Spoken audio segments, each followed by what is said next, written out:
Do you know what? We've recorded all that and we didn't plug the microphones in.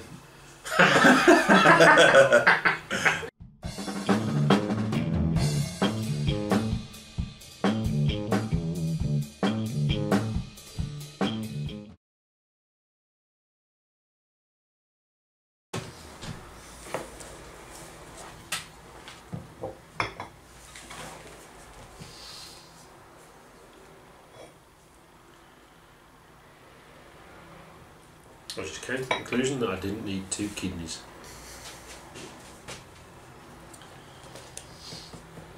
Ah, here we are, yes, that's the article. Doctor Who!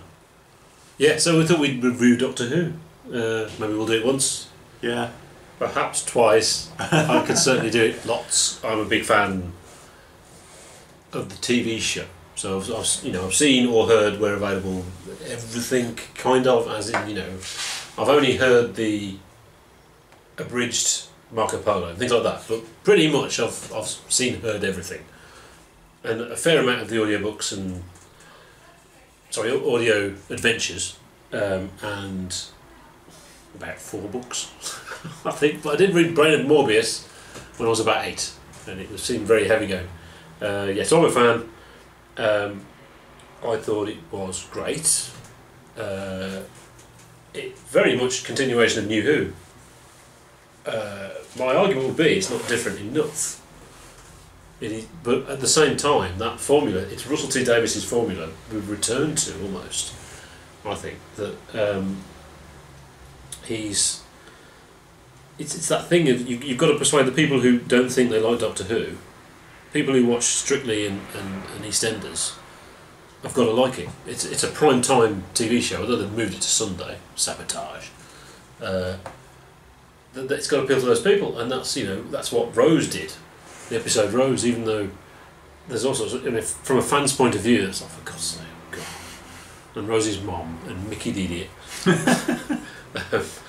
But that it worked, and I have no complaints about that at all. And I think this new episode did it in spades. It has a lot more weight. Of course, I think younger fans who grew up with like Rose was like won't quite see it that way. But it's that period is very silly. The reality TV stuff, the fighting aliens, Rose using her PE skills to defeat the Autons.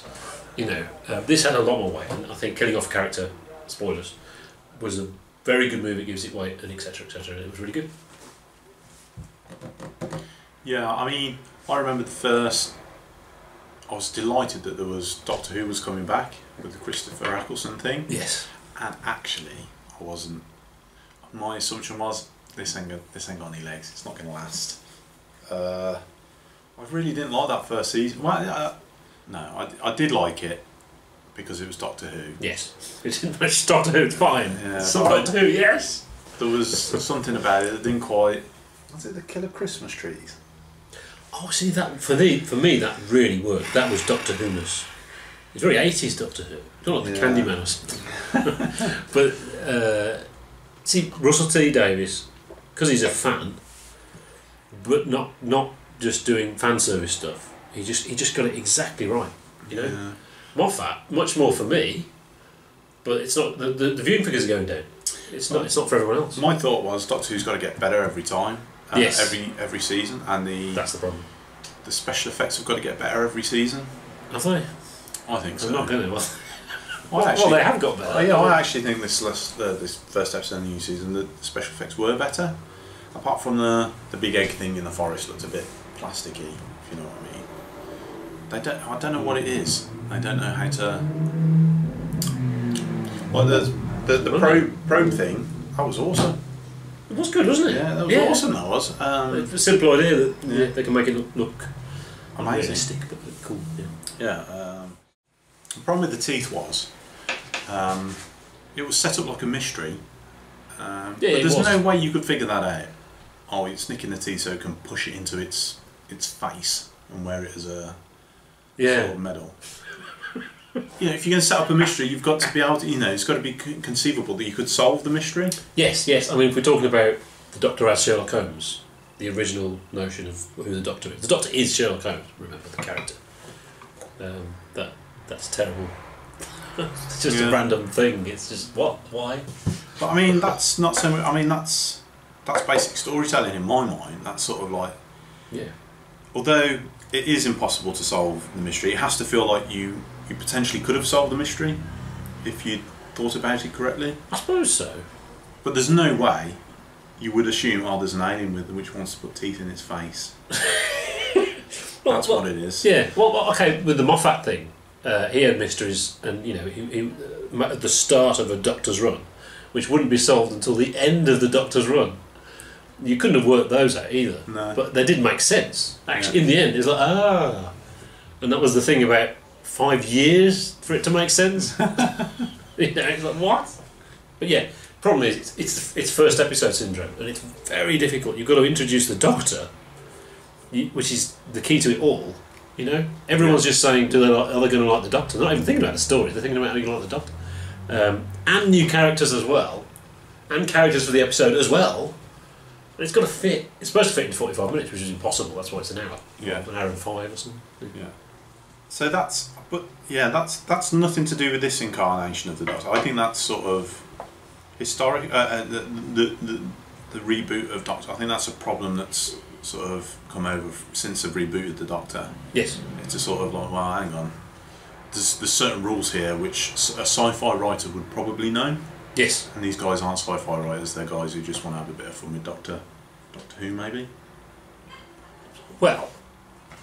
Should we talk about Chris Chibnall? Is it time to talk about Chris Chibnall? Go for it. Do you know about the clip? Have you seen, no, from 1986.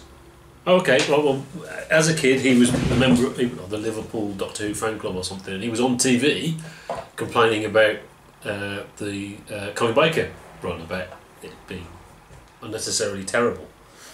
And I actually, the last sort of 6 months or so, I couldn't watch it.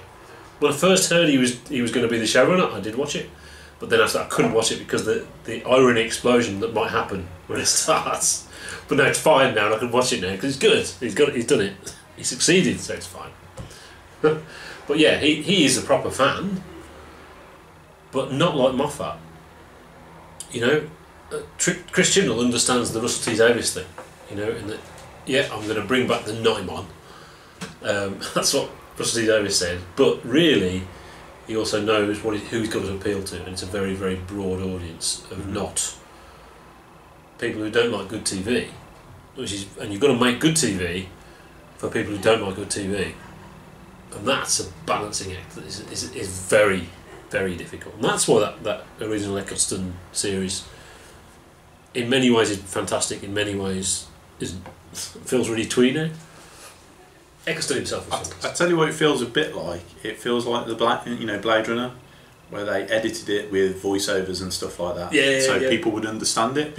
And over time, it's all been stripped out, and we've finally got the movie as it was supposed to be. As it was shot, and it is a lot. I think it's a lot better. Well, Harrison Ford is deliberately saying the lines in a monotone because he doesn't think they're going to use it. And they did. Side point, I watched Blade Runner 20...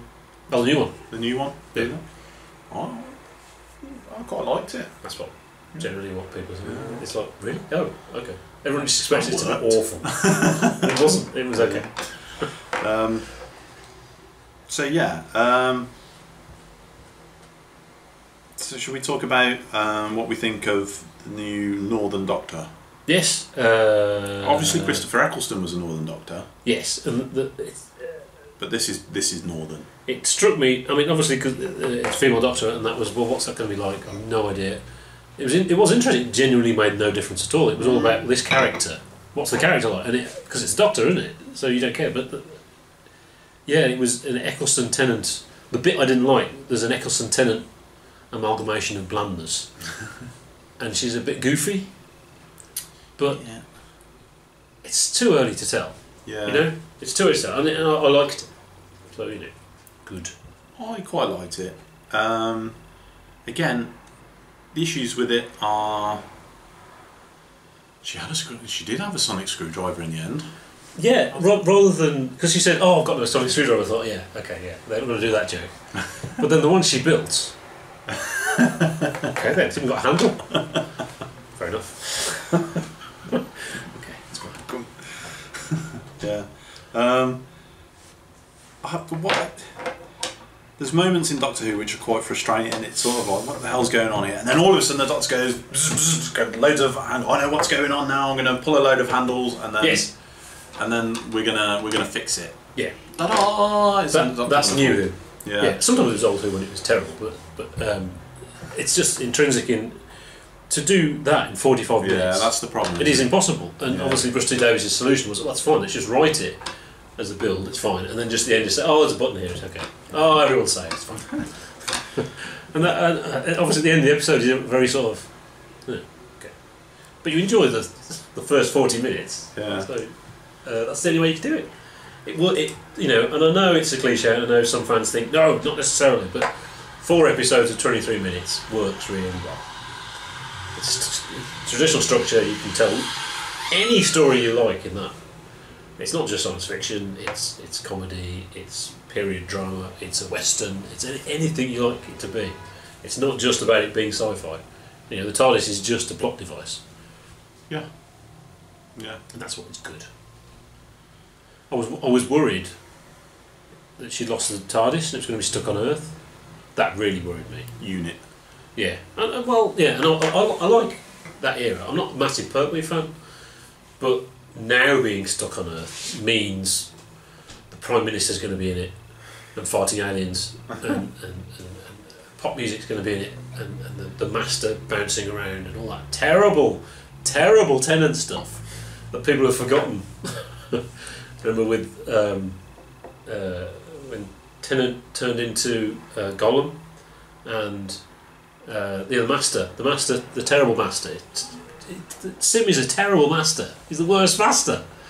I'll take it. What's his name? Anytime. Yeah, John Sims' Master was a bit like the Doctor in that frenzied moment when he's solving everything and pushing the buttons that he needs to push. Yeah. In order to, he's like that full time. All the time. Yeah. He's a terrible Master. And the irony is, of course, can't remember his name, of course, because I suck. But the guy who was in it for like 5 minutes was fantastic as the Master. Why didn't they get him? Yeah. He had to be a young man, didn't it? With blonde hair, which he probably died.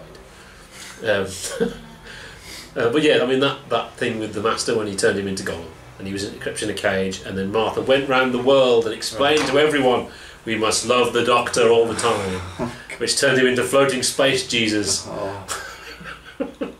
And the awful played some pop music and he had a wife. And it was just, and at the end there was even the picks up the ring thing. It was so bad. It was so bad. There's a lot of that in the Rusty Davies stuff.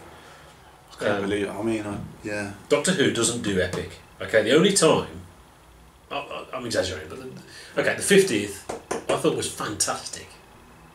Pause.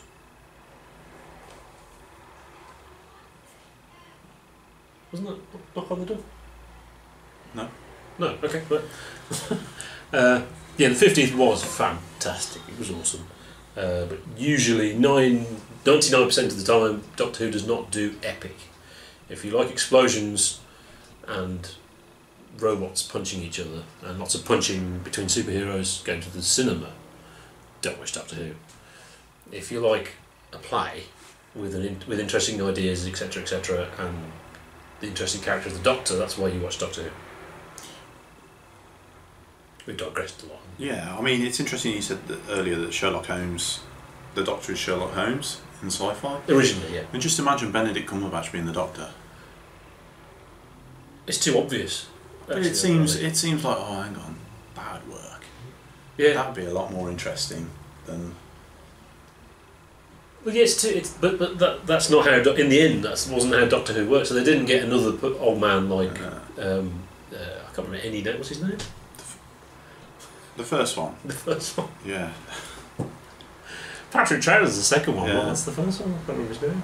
That's just ridiculous. I am a fan of really. Oh, for God's sake.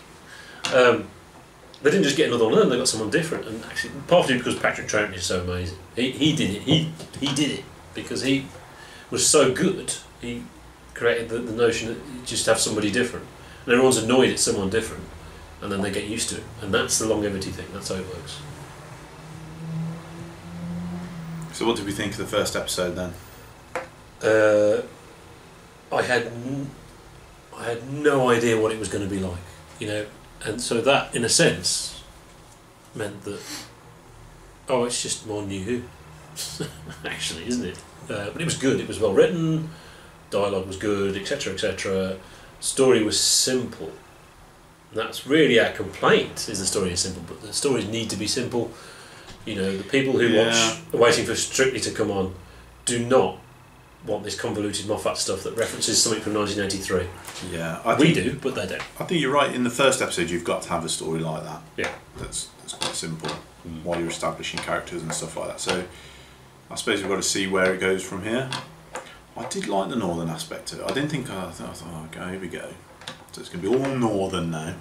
Moved away from London, less London centric. The BBC, you know. Woo-hoo. Yes. Less London centric, but actually it was all right. It was done okay. Yeah, but you notice that's the thing. The first Christopher Eccleston episode where they go, oh, there's the London Eye. We had to go to London, hang around in London. Yeah. But yeah, I was worried about the game show host guy. I don't even know if he's a game show host. That's what worried me. I thought, Bradley Walsh. You know, but it turns out he's an actor. So if they're a good actor, a lot like Donna. You know, when they introduced that, it was like, what? But if she's good, it doesn't matter, does it? If they're good at acting, it makes a difference what else they've done, does it? I don't care about that. It's a good character. Very, very well played, very cleverly played at the end, I think, as well. So, we'll see what happens. Episode 2. Will we review it? Yeah, if we feel like it. Yeah, we'll see. okay. Yes. Okay. Cool. Doctor! Doctor, we meet again. I was really hoping before he took his mask off it was going to be the Jagrafess, which is the one-eyed green thing from City of Death in Paris. Oh, right, okay. He pulls his rubber mask off. I was really hoping, but at the same time, that's exactly what they shouldn't do, because most of the audience will go, "What's that? What's the relevance of that?"